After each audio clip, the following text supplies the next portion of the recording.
Capítulo 5. Cuando al día siguiente, a las 11 en punto, Raskolnikov se presentó en la comisaría, en el departamento reservado al juez de instrucción, y se hizo anunciar a Porfirio Petrovich, se extrañó de que se le hiciera esperar tanto tiempo. Pasaron por lo menos 10 minutos antes de que vinieran a llamarle, y según sus conjeturas, habrían debido hacerlo pasar enseguida. Permaneció de pie en la sala de entrada, entre gente que iba y venía sin reparar en él. En la siguiente pieza, con aspecto de oficina, varios amanuenses estaban entregados a su labor, y era evidente que ninguno de ellos tenía la menor idea de qué era lo que iba a hacer allí. El joven paseó una mirada inquieta y desconfiada a su alrededor.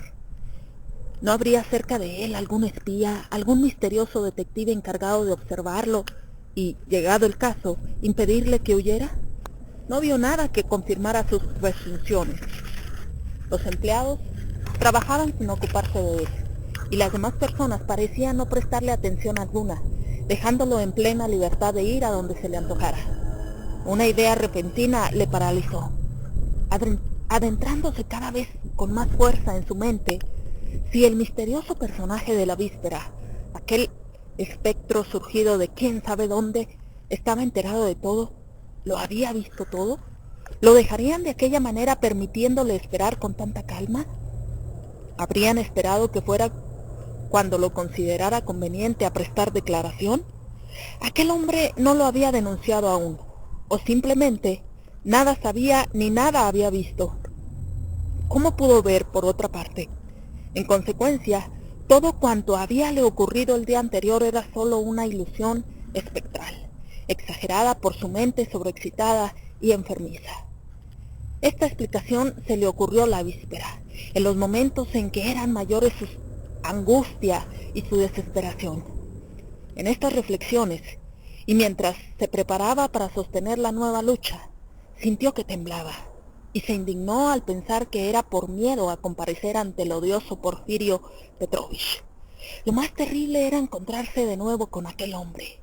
Le odiaba más allá de lo concebible, y temía traicionarse en una u otra forma a causa de aquel odio mortal. Tan fuerte fue su despecho que cesó de temblar, aprestóse a entrar con aire frío e indolente, y se juró hablar lo menos posible, mantenerse alerta con los ojos y oídos bien atentos, y dominar aquella vez siquiera su temperamento de enfermiza irritabilidad, ocurriera lo que ocurriera. En ese mismo instante lo introdujeron en el despacho de Porfirio Petrovich.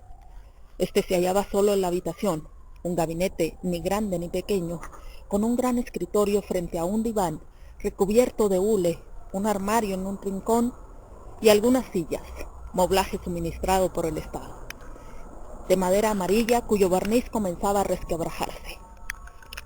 En la pared, o mejor dicho, en el tabique del fondo, se veía una puerta cerrada, lo que indicaba la existencia de otras habitaciones posteriores. Apenas Raskolnikov penetró en el gabinete, Porfirio Petrovich se apresuró a cerrar la puerta por la que había entrado, y los dos quedaron frente a frente. El juez de instrucción acogió a su visitante con aire risueño y afable.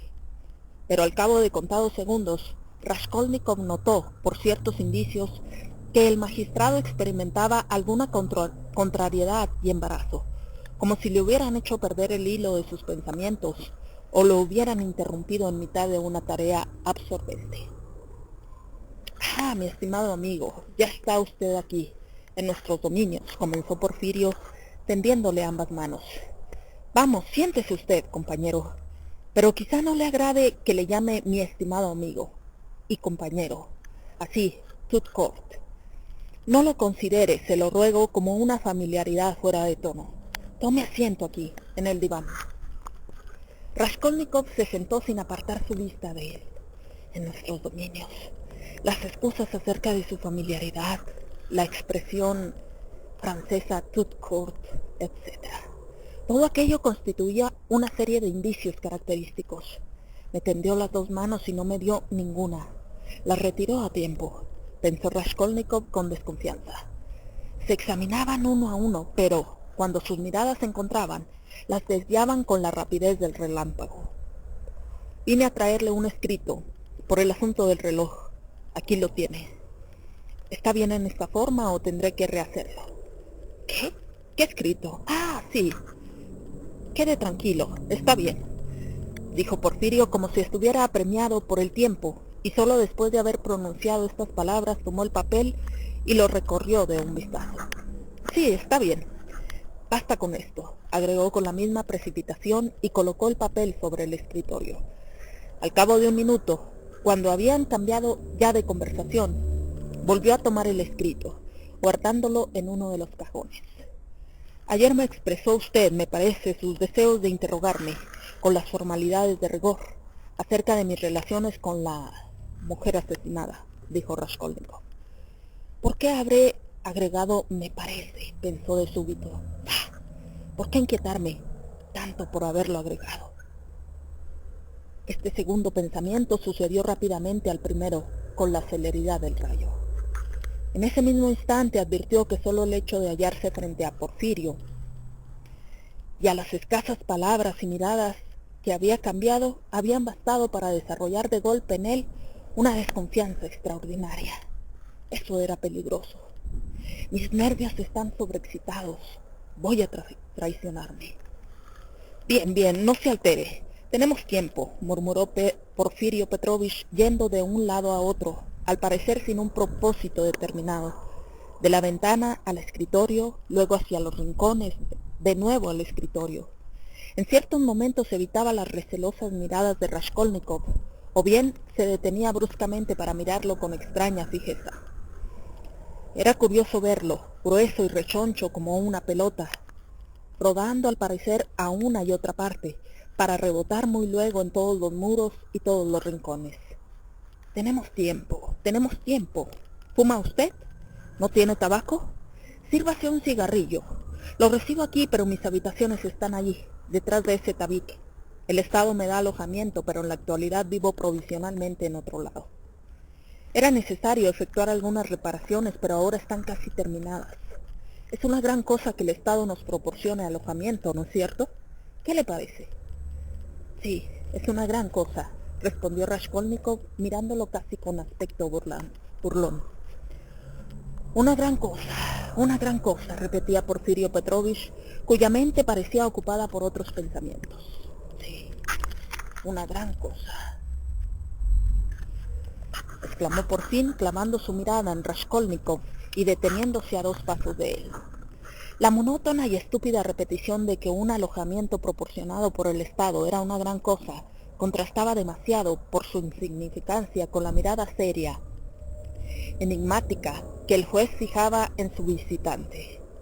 Eso no hizo sino excitar más la cólera de Raskolnikov, impulsándolo a lanzar un desafío asaz, imprudente por sus visos de provocación. ¿Sabe usted? Preguntó de pronto casi con insolencia, como si experimentara una especie de voluptuosidad al mostrarse impertinente, que existe una regla jurídica, una modalidad de procedimiento de todos los jueces de instrucción, que consiste en hablar en primer lugar de tonterías, o aún de cosas serias pero fuera de cuestión, con el fin de alentar o distraer al que se interroga, adormecer su prudencia, para formularle luego bruscamente la pregunta más fatal y peligrosa. ¿No es así? Parece que hasta ahora ha observado usted religiosamente ese precepto. De modo que usted cree que si hablé del alojamiento provisto por el Estado fue para... Al decir esto, Porfirio Petrovich entrecerraba y guiñaba los ojos. Una expresión de malicia, de alegría, se expandió por su rostro, borrando las leves arrugas de su frente. Sus párpados formaron casi una línea, sus rasgos se distendieron, y de pronto, sin apartar su mirada de Raskolnikov, prorrumpió en una risa nerviosa, prolongada, que sacudió todo su cuerpo. Raskolnikov iba a echarse a reír a su vez, haciendo un esfuerzo más, mas al ver que Porfirio era presa de tal acceso de hilaridad que se congestionaba y se ponía escarlata, su ira fue tan inmensa que le hizo olvidar toda prudencia. Frunció el entrecejo y contempló a su interlocutor con una mirada impregnada de odio, sin apartar sus ojos de él mientras duró aquella explosión de alegría, al parecer un tanto ficticia. Por lo demás, la imprudencia era manifiesta, tanto de una como de otra parte. Porfirio se había echado a reír en las propias barbas de su visitante y parecía no preocuparse en absoluto del odio que reflejaba la mirada de éste.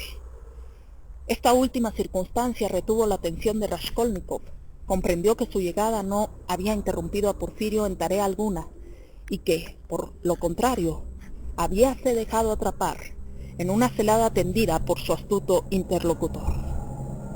Era evidente la existencia de algo desconocido para él y que todo aquello respondía a un designio preconcebido. Tal vez estaba ya todo preparado y de un momento a otro iba a producirse la escena culminante. Resuelto a poner fin a la situación, tomó su gorro. Porfirio Petrovich comenzó con sequedad en un tono que transparentaba viva irritación. Ayer manifestó deseos de conversar conmigo para someterme a cierto interrogatorio. Aquí me tiene. Si necesita interrogarme, estoy a su disposición. En caso contrario, permítame que me retire. No puedo perder tiempo. Tengo que hacer. Debo asistir al sepelio de ese funcionario que fue atropellado por un carruaje, del cual ya habrá oído hablar. Agregó fastidiado por haberse referido a ese asunto y sintiendo que aumentaba su cólera. Estoy cansado de todo esto, entiéndalo usted, desde hace mucho tiempo. Mi enfermedad ha sido causada en parte por este repugnante asunto. En una palabra, continuó elevando la voz y sintiendo que la frase relativa a su enfermedad estaba fuera de lugar. Sírvase a interrogarme o autoríceme a irme ahora mismo. Pero, si me interroga, hágalo en la forma establecida por los procedimientos legales. De otro modo, no se lo permitiré. Por el momento, nada tenemos que hacer juntos.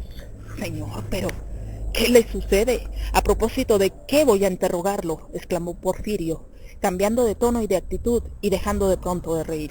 No se incomode usted, se lo ruego, añadió mientras iba y venía de un lado a otro y trataba de lograr que el joven se sentara de nuevo. Tenemos tiempo, nada nos apremia, y esto no es de importancia alguna. Me alegro mucho de que haya venido. Lo recibo en carácter de visita. En cuanto a mi maldita risa, discúlpeme, estimado Rodion Romanovich. Estos son sus nombres, ¿no? Soy muy nervioso y la justeza de su observación me ha hecho verdadera gracia. A veces río como un loco por causas insignificantes. Pero siéntese, se lo ruego. De otro modo creeré que me guarda rencor. Raskolnikov escuchaba observando en silencio, con el ceño fruncido. Accedió a sentarse sin abandonar el gorro. Voy a decirle otra cosa, mi estimado Rodion. Algo que me concierne y le hará comprender mejor mi carácter. Soy soltero y cultivo escasas amistades. Además, me siento acabado, momificado casi, y... ¿Ha notado usted, Rodion Romanovich, que entre nosotros, es decir, en Rusia, y sobre todo en nuestros círculos peterburgueses, cuando se encuentran dos hombres inteligentes que no se conocen bien todavía, pero que en cierto modo se estiman recíprocamente, como es el caso entre usted y yo, no encuentran palabras que decirse durante media hora y se miran uno a otro con embarazo? Todo el mundo tiene temas de conversación, las damas, por ejemplo, las gentes de la sociedad que dan la pauta del buen tono, hasta los humildes. Para todos existe algo a qué referirse, c'est de rigueur. Mas los de la clase media, como nosotros, somos hoscos y taciturnos, acaso miedosos. ¿De dónde proviene eso, mi estimado amigo? ¿Es que no tenemos intereses sociales o somos demasiado honestos para engañarnos unos a otros? Lo ignoro. ¿Qué piensa usted? Pero deje ese gorro. Se diría que ansía marcharse y en verdad eso me apena. Siento tanto placer. Raskolnikov dejó el gorro. Persistía en su mutismo, escuchando con evidente mal humor la inacabable charla del juez de instrucción. ¿Se propondrá distraer mi atención con ese incesante flujo de palabras huecas y tontas? No le ofrezco café porque este no es un lugar adecuado. Pero, ¿por qué no pasar 5 minutos con un amigo para distraerlo? Como usted sabrá, las obligaciones del servicio. Vamos, no tome a mal que vaya de un lado a otro, amigo mío. Ahora siento verdadero temor de molestarlo, pero me es indispensable hacer un poco de ejercicio. Siempre estoy sentado y me causa verdadera satisfacción pasearme un rato.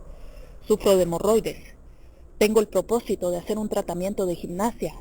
Se dice que los exconsejeros de Estado y hasta los consejeros secretos no dejan de saltar a la cuerda cotidianamente. La ciencia moderna lo prescribe.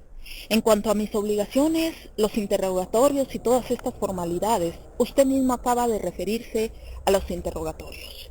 Y bien, sépalo usted, mi estimado Rodion Romanovich, que esos interrogatorios confunden más a menudo al juez que al interrogado, como lo hizo notar hace poco con tanta penetración como exactitud. Raskolnikov nada había dicho en ese sentido. Uno se aturde, se embrolla, y siempre lo mismo, como un redoble de tambor. Menos mal que están por introducirse reformas, y se nos llamará de otra forma. En lo que respecta a nuestras costumbres jurídicas, para servirme de su espiritual expresión, estoy plenamente de acuerdo con usted.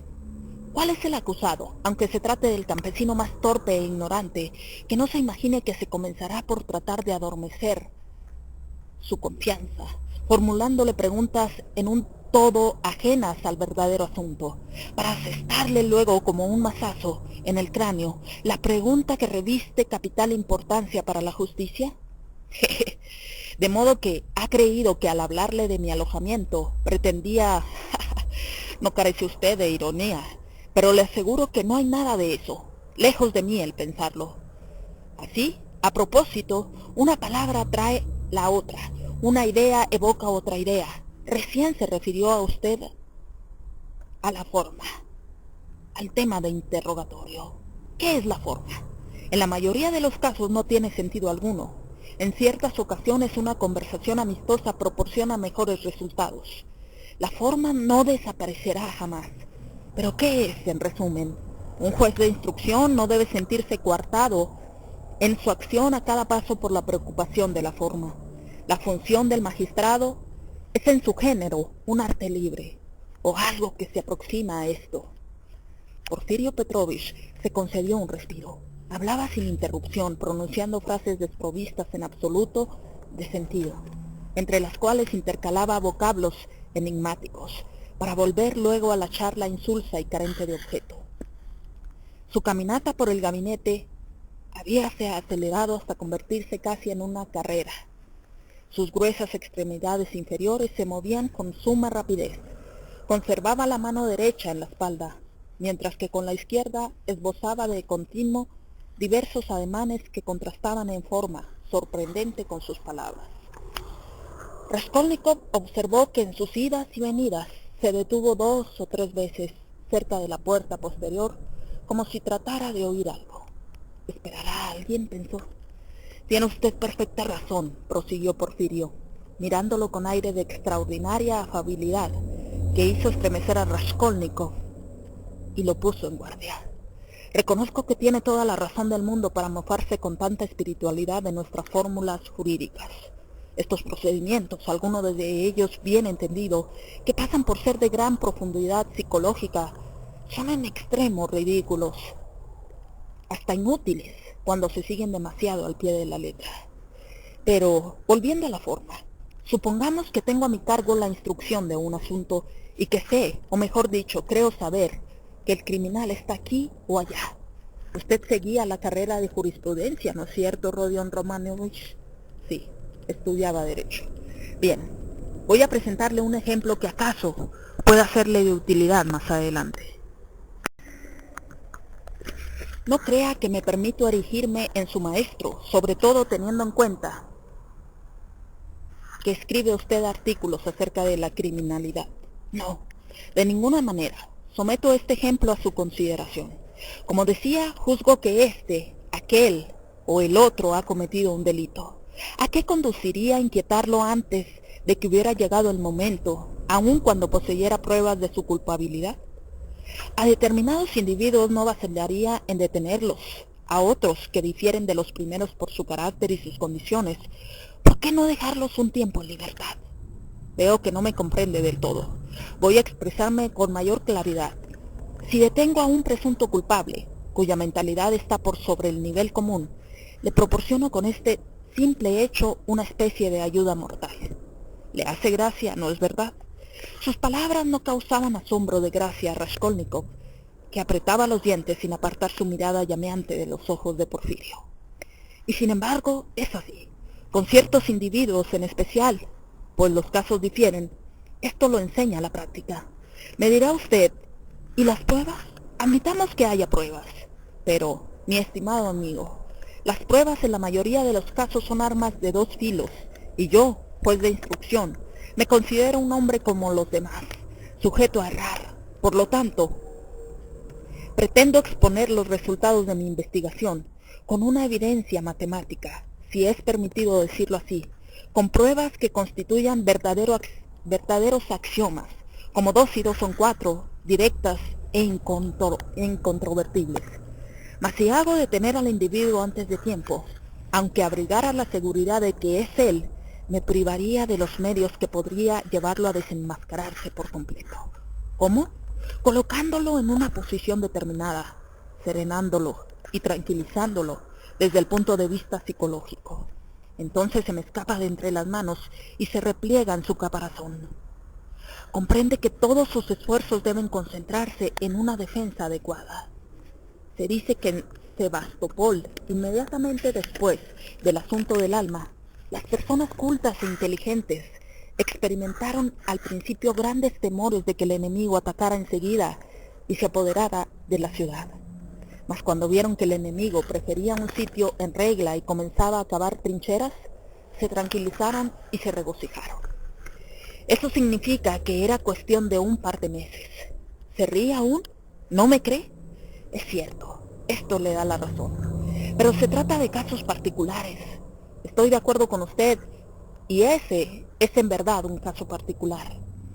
Debo hacerle notar, mi estimado Rodion, que el caso general, al que se adaptan todas las formas y los reglamentos jurídicos y según el cual se calculan y se inscriben en los registros estos últimos, no existe, por el simple hecho de que, cuando se produce en la realidad, se transforma instantáneamente en un caso particular en absoluto. Hasta a veces en un caso que difiere de todo cuanto se ha visto. Pues bien, yo dejaría a mi hombre solo, sin molestarlo ni causarle inquietud, pero haciendo que en todo momento sepa, o por lo menos sospeche, que yo lo sé todo, que lo vigilo sin descanso ni tregua, y convirtiéndolo en una presa constante de la desazón, la desconfianza y el temor. Estoy seguro de que se aturdirá, no podrá resistir, se pondrá por sí mismo a mi alcance, y hasta es posible que incurra en algún desliz que equivalga a aquel 2 y 2 son 4, que tenga apariencia matemática. Esto puede producirse con un campesino rústico o con un bandido inteligente y culto. Por lo tanto, mi muy estimado amigo, no carece de importancia saber en qué sentido se ha desarrollado la inteligencia de un individuo. Además, están los nervios, un factor que parece usted olvidar. ¿No es ese el punto débil, enfermizo, sobreexcitado? ¿Y la bilis? En ciertas oportunidades puede constituir el filón. ¿Qué puede importarme entonces que el presunto culpable se pasee en libertad? Que pasee cuanto le venga en gana. Mientras tanto, yo sé que es mi pequeña víctima y que no se me escapará. ¿A dónde podría ir? Al extranjero. Un polaco podrá huir al extranjero, pero él no. Tanto más cuanto que sabe que no lo pierdo de vista y he adoptado mis precauciones. Internarse en el país, allí solo encontrará campesinos, rusos de verdad, y nuestro hombre, instruido y educado a la usanza moderna, tal vez prefiera la prisión a convivir con nuestros campesinos. Pero estos son tonterías al margen de la cuestión. No se alejará de mí, no solo porque no sabrá a dónde ir, sino también por razones psicológicas. ¿No le agrada esta expresión? ¿No iría en virtud de las leyes de la naturaleza, aun cuando supiera a dónde ir? ¿Ha visto usted las mariposas en torno de la llama? Dará vueltas continuamente alrededor de mí como alrededor de una bujía encendida. Su libertad comenzará a pesarle, se pondrá a reflexionar, se aturrullará, se enredará cada vez más. La angustia y el miedo no le darán un instante de reposo. Más aún, preparará por sí mismo una pequeña farsa por el estilo de 2 y 2 son 4. Bastará para ello que yo le facilite un pequeño entreacto. No cesará de revolotear, de debatirse a mi alrededor, estrechando el círculo cada vez más, hasta que ¡paf! Entrará solito en mi boca y me lo tragaré. Lo que es muy agradable. ¿No le parece? Raskolnikov no respondió. Pálido, inmóvil, mantenía su mirada fija en el rostro de Porfirio. Excelente lección, se dijo helado de terror. Ya no se trata como ayer del gato que juega con el ratón. Se guarda bien de mostrar en vano su fuerza y de hacer sugestiones. Es demasiado astuto para eso. Es indudable que persigue un fin. ¿Pero cuál? Vamos, buen hombre. Es una idiotez. Quieres engañarme con tus marrullerías. No tienes pruebas, y el hombre de ayer no existe. Trata simplemente de desazonarme, irritándome de antemano, para echarme la zarpa cuando esté en ese estado. Pero te equivocas. Pierdes el tiempo y la paciencia. ¿Para qué me hablará de esa manera? ¿Contará con influir en mis nervios? No, amigo mío, no será lo que tú quieres, a pesar de lo que puedas haber preparado. Y bien, vamos a ver qué lazo me has tendido. Dispuesto a afrontar la terrible y desconocida catástrofe que intuía, hizo acopio de toda su energía y resolución. Por momentos experimentaba un violento deseo de arrojarse sobre Porfirio Petrovich para estrangularlo allí mismo. Desde su entrada en el despacho temió aquel acceso de ira. Sentía los labios resecos, su corazón latía con redoblada violencia y se clavaba las uñas en las palmas de las manos. No obstante, resolvió guardar silencio, comprendiendo que esa era la mejor táctica en su situación, puesto que no solo no se traicionaría, sino que por el contrario, irritaría a su enemigo con su mutismo, logrando que se trocaran los papeles. Por lo menos así lo esperaba. No, ya veo que no me cree. Piensa que todas mis ideas son insípidas divagaciones. Prosiguió Porfirio sin dejar de reír ni abandonar sus incesantes idas y venidas. Dios me ha dotado de una apariencia que inspira a los demás ideas risueñas. Soy casi un bufón, lo reconozco. Disculpe a este viejo, Rodion Romanovich. Usted es un hombre joven, en la flor de la edad, y como todos los jóvenes, aprecia por sobre todas las cosas la inteligencia humana. Le seducen la agudeza del espíritu y las deducciones abstractas de la razón.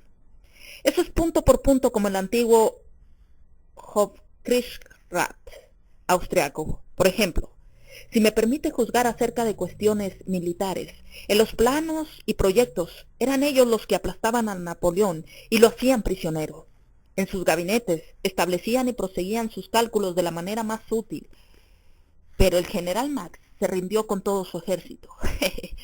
Veo que se burla de mí, Rodion, porque siendo civil recurro para mis comparaciones a la historia militar. ¿Qué voy a hacerle? Esa es mi debilidad. Siento inclinación por las cosas de la guerra y me agrada leer esos boletines de los ejércitos. Decididamente erré la carrera.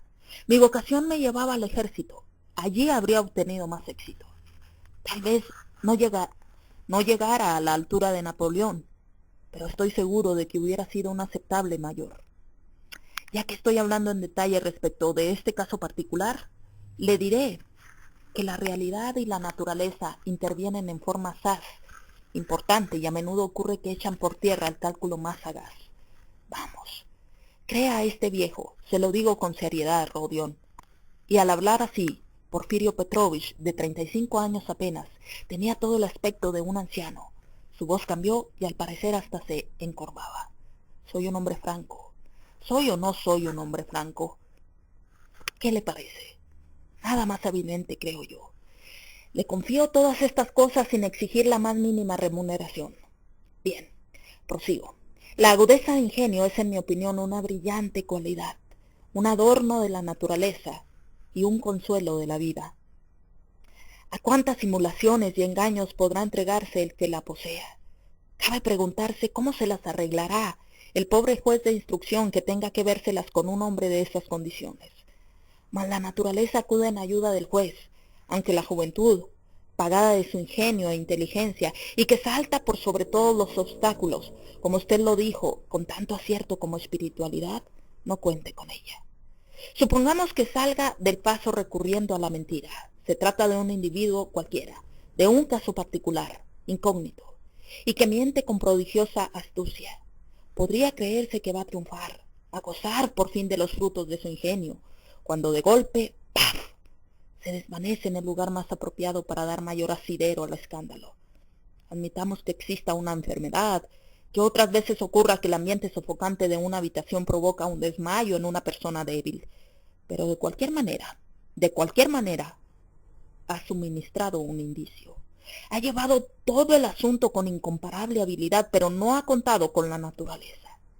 Todo su maquiavelismo se derrumba. Otra vez, arrastrado por la festiva vivacidad de su espíritu, comienza a mitificar al hombre que sospecha de él. Palidecerá como a propósito para divertirse, palidecerá hasta un poco demasiado naturalmente, demasiado como si fuese real.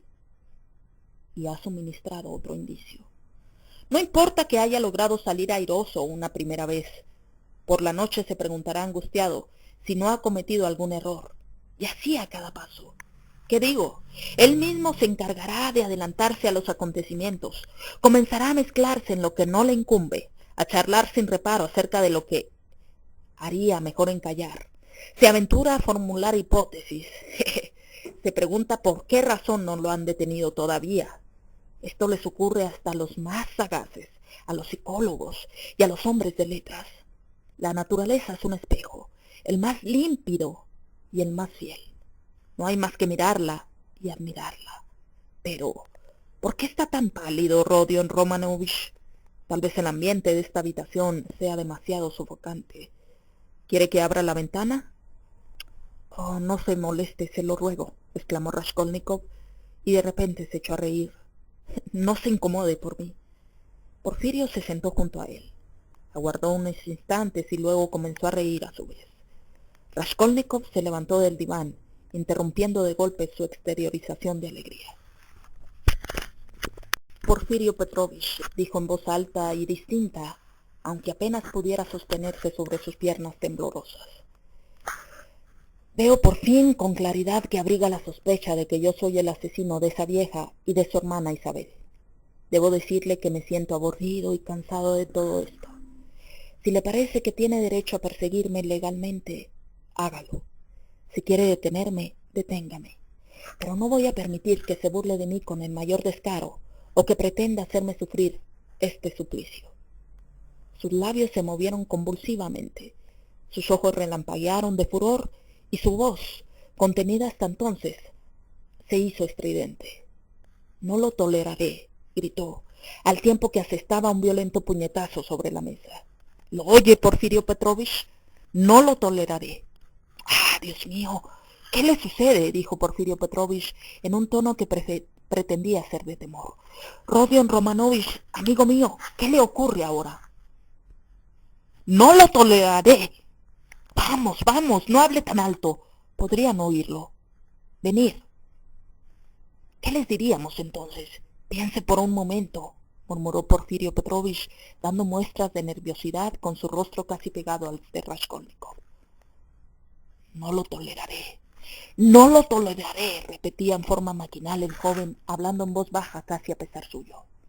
Porfirio se irguió con presteza y corrió a abrir la ventana. Un poco de aire fresco. Le convendría tomar un poco de agua, estimado amigo. Iba a precipitarse hacia la puerta para pedir agua, pero en un rincón había una jarra llena. Beba unos sorbos, mi estimado amigo. Esto le hará bien. La alarma y hasta la simpatía de Porfirio estaban tan lejos de parecer fingidas que Raskolnikov experimentó verdadero asombro y lo observó con curiosidad sin aceptar el vaso. Rodion Romanovich, mi buen amigo, si continúa de ese modo va a perder la cabeza, se lo aseguro. Tome, beba, beba aunque sea un sorbo. Logró colocarle el vaso en la mano después de llenarlo. Raskolnikov iba a acercarlo a sus labios con un ademán maquinal, pero bruscamente lo dejó en la mesa. Sí, fuera de duda, ha sido una pequeña crisis nerviosa. Cuídese de no sufrir una recaída, prosiguió diciendo el juez de instrucción con afectuosa solicitud, aunque en apariencia un tanto desorientado. Dios mío, ¿será posible que vele usted tan poco por su salud? Vea, Dmitri Prokofiev estuvo anoche en casa. Convengo en que mi carácter es malo, horrible, pero si supiera usted qué conclusiones ha sacado de esta circunstancia. Estábamos comiendo cuando vino y habló, sin que yo pudiera colocar una palabra. Mas, ahora que pienso, ¿no habrá ido a verme por indicación suya? Vamos, siéntese, amigo mío, hágame usted el favor. No, no fue de parte mía, sin embargo sabía que iría y sabía también por qué, repuso con sequedad Raskolnikov. ¿Usted lo sabía? Sí. ¿Qué hay con eso? Vamos, mi estimado Rodion, no se exalte. Al fin y al cabo estoy al corriente de todas sus andanzas. Puedo asegurar que lo sé todo. Sé que se presentó para alquilar ese departamento al anochecer, que tiró del cordón de la campanilla, que interrogó usted a los muchachos acerca de las manchas de sangre en el piso, y que con sus gestos y palabras intrigó a los porteros y a los obreros. Me hago cargo de su estado de ánimo, pero si sigue así, le aseguro que no podrá librarse de un trastorno mental. El vértigo hará presa en usted. Hierve en su interior una indignación demasiado fuerte, por noble y justificada que sea, a consecuencia de las malas pasadas que le ha jugado el destino y por las ofensas que ha debido sufrir por parte de los empleados policiales. Es por eso que va usted de un lado a otro refiriéndose sin cesar al mismo asunto, para obligar a los que sospechan de usted y lo acusan a terminar de una buena vez, porque está cansado de todas estas necedades y vejámenes injustificados. ¿No es así? ¿He interpretado bien su estado de ánimo? Mas, a pesar de usted mismo, hace perder también la cabeza a Razumikin enviándolo a mi casa. Él es demasiado sano para eso. Usted no lo ignora. Usted está enfermo, pero él está sano, y su enfermedad acabará por contagiársele. Volveremos a hablar de esto cuando usted se haya calmado. Vamos, siéntese por el amor de Dios. Le ruego que se serene. Aún está agitado y nervioso. Siéntese. Raskolnikov se sentó. Sentía su cuerpo, recorrido por continuos estremecimientos, y la fiebre lo invadía. Con profundo estupor escuchaba a Porfirio Petrovich, que lo colmaba de demostraciones de amistad, resistiéndose a creer en la sinceridad de sus palabras, aunque sentía una inexplicable inclinación a tenerlas por ciertas. La inesperada alusión a su visita al departamento habíale producido el efecto de un mazazo en el cráneo. ¿Sabe que estuve allí? ¿Qué hará ahora? Sí, en nuestra historia judicial existe un caso muy parecido. Un caso psicológico y morboso como este, continuó Porfirio, hablando muy deprisa. Un individuo se acusó de un asesinato, describió todo un estado de alucinación, presentó los hechos, relató las circunstancias y mistificó a unos y otros. ¿A qué se debía su actitud? Sin la menor intención, aquel hombre había sido en parte la causa del asesinato, nada más que en parte. Cuando se enteró de que era responsable en cierto grado del crimen, comenzó a hacer tonterías. Se le aparecieron visiones, su mente se trastornó y concluyó por persuadirse de que el asesino era él. La Corte de Casación se hizo cargo por fin del asunto y el desdichado fue absuelto, aunque hubo que internarlo en una casa de salud. De no haber sido por el fallo de la Corte, ¿ve usted? Uno se arriesga a perder la razón cuando tiene los nervios sobreexcitados y se le ocurre ir de noche a tirar de los cordones de las campanillas y a preguntar si han limpiado la sangre. Todas estas nociones psicológicas las debo a la práctica. A veces un hombre siente deseos de saltar desde una ventana o desde lo alto de un campamento, de un campanario. Esta sensación llega a ofrecer un atractivo casi irresistible. Es eso, el campanilleo, la enfermedad, Rodion, la enfermedad. Usted la descuida demasiado. Habría debido consultar a un especialista experimentado, en lugar de hacerse atender por ese buen señor entrado en carnes. Usted delira. Todo lo que experimenta no son más que los efectos del delirio. Por un instante todo comenzó a girar en torno a Raskolnikov. ¿Mentirá también ahora? No, no es posible. No es posible.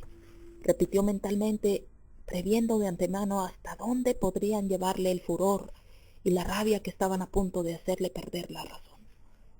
No era delirio, estaba en plena posesión de mis facultades mentales, exclamó, poniendo en juego todos los recursos de su imaginación para percibir con claridad cuál era el juego de Porfirio.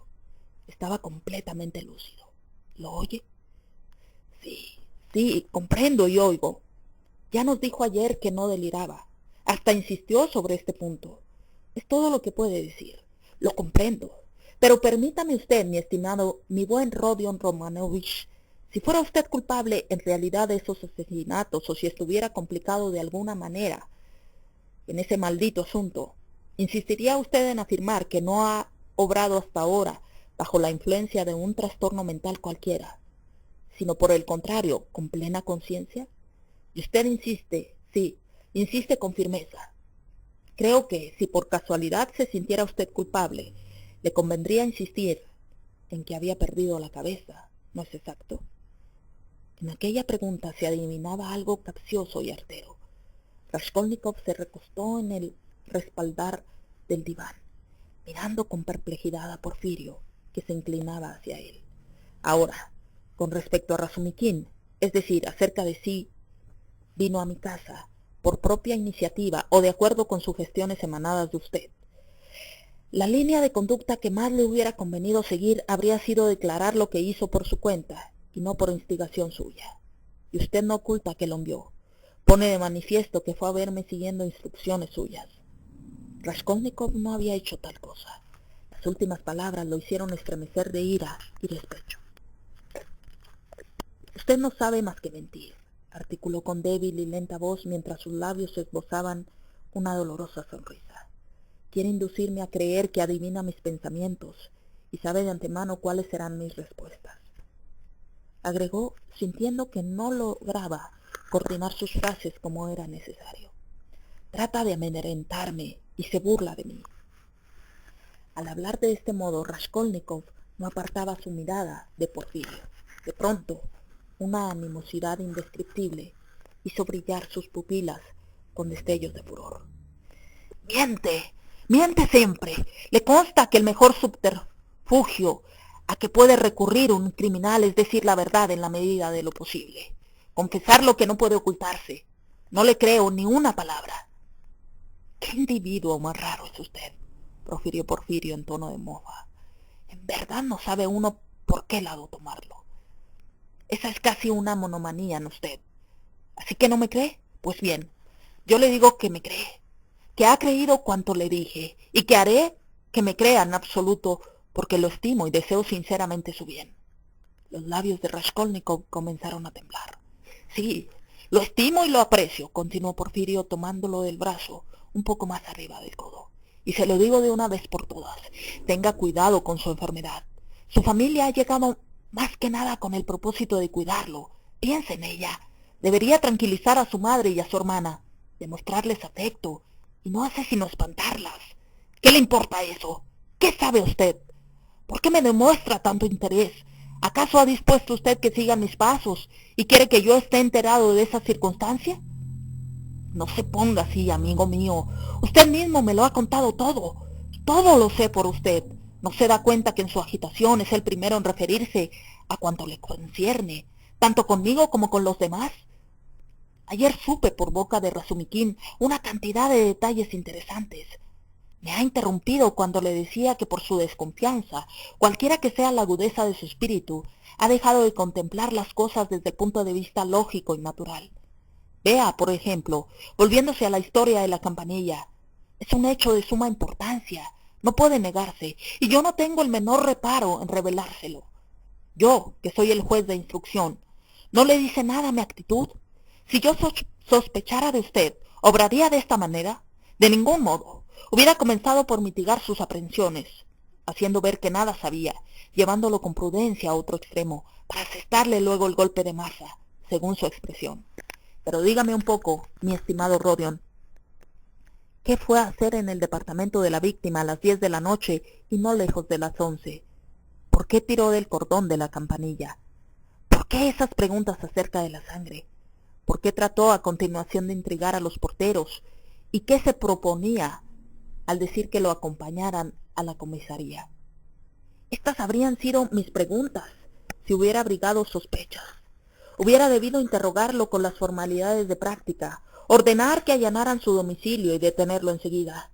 En consecuencia, no sospecho de usted, dado que he procedido de otro modo. Ha perdido la noción exacta de las cosas y está ciego, se lo repito. Un temblor convulsivo recorrió el cuerpo de Raskolnikov, tanto que Porfirio Petrovich no dejó de advertirlo. «Miente, miente», exclamó. «Ignoro con qué oculto designio, pero miente. No era este el sentido de sus frases, y no ha podido engañarme. Miente, ¿miento?», repitió Porfirio, que empezaba a amoscarse, aunque conservaba el mismo aire alegre y jovial, y al parecer no le impresionaba la opinión que Raskolnikov pudiera formar de él. «¿Que yo miento? ¿Cómo se explica entonces que yo, juez de instrucción, le haya sugerido hace poco los medios más apropiados de defensa, todos esos argumentos psicológicos? La enfermedad, ni más ni menos, el delirio, el amor propio ofendido, las ofensas gratuitas, la melancolía, los agentes de policía. Cierto es, dicho sea de paso, que esos argumentos, esos pretextos y esas coartadas no son muy sólidos, y hasta constituyen armas de doble filo. La enfermedad, sí, el delirio, las alucinaciones, no recuerdo nada. Todo esto está muy bien, pero ¿por qué en la enfermedad y en el delirio son siempre esos los sueños y las alucinaciones y no otros? Bien podrían ser otros, ¿no le parece? ¿Qué opina? Raskolnikov lo contempló con una mirada orgullosa y despreciativa. «En una palabra», declaró con firmeza, levantándose y empujando levemente a Porfirio, «quiero saber en definitiva si me considera o no libre de toda sospecha. Hable, explíquese en forma neta y sin circunloquios, y que todo termine ahora mismo, enseguida. Decididamente no es una canongia tener que tratar con usted», exclamó Porfirio con aire regocijado, burlón y de ningún modo contrariado. «¿Por qué quiere saberlo? Del momento que ni siquiera hemos comenzado a inquietarlo, por poco que sea». «¿Qué niño es usted? Quiero jugar con el fuego. ¿Por qué tiene tanto empeño en saber? ¿Podría decirme qué lo mueve a formular esas preguntas, Le repito que ya no puedo tolerar, que no puedo soportar. ¿Qué cosa? ¿La incertidumbre? Concluya de exasperarme. No quiero. Le digo que no quiero. No puedo ni quiero soportar. ¿Me entiende?», gritó con voz estentórea Raskolnikov, asestando un puñetazo en la mesa. Más despacio, van a oírle. Se lo prevengo con toda seriedad. Vaya con cuidado. No bromeo, dijo Porfirio, en voz tan baja que era apenas un murmullo. Su rostro no tenía ya la expresión de buen hombre atemorizado. Al contrario, en aquel momento ordenaba con tono severo, fruncido el ceño, y parecía a punto de revelar todos los secretos y todos los equívocos. Esa actitud solo duró un instante. Raskolnikov estaba a punto de abandonarse a un nuevo acceso de furor, pero esa vez también obedeció la indicación de bajar el diapasón, aunque estuviera frenético de rabia. «No me dejaré torturar», murmuró de pronto, comprendiendo con dolor mezclado de odio que no podía dejar de obedecer a Porfirio, pensamiento que acrecentó su cólera. «Deténgame, haga allanar mi domicilio, interrógueme, pero proceda como corresponde y no abuse de los derechos que le confiere su posición. No juegue conmigo, no siga o no se inquiete por las formas», interrumpió de nuevo Porfirio con la misma sonrisa sarcástica, mientras lo contemplaba como un gato que se relame ante el ratón indefenso. «Vea, estimado joven, lo invité a venir como amigo, sin otro propósito. No deseo ni me interesa la amistad de usted. Lo desprecio, ¿me oye? Y ahora tomo mi gorro y me voy. ¿Qué dirá ahora? ¿Sí piensa detenerme?». Se encasquetó el gorro y se dirigió hacia la puerta. «¿No quiere recibir una pequeña sorpresa?», exclamó con tono zumbón el juez, tomándolo del brazo en el momento en que iba a salir de la habitación. Cada vez demostraba mayor alegría y regocijo, lo que acabó de exasperar a Raskolnikov. ¡Qué sorpresa! ¿Qué quiere decir? Una pequeña sorpresa que tengo reservada para usted detrás de esa puerta, jeje, manifestó Petrovich, señalando la puerta cerrada del tabique que daba acceso a sus habitaciones.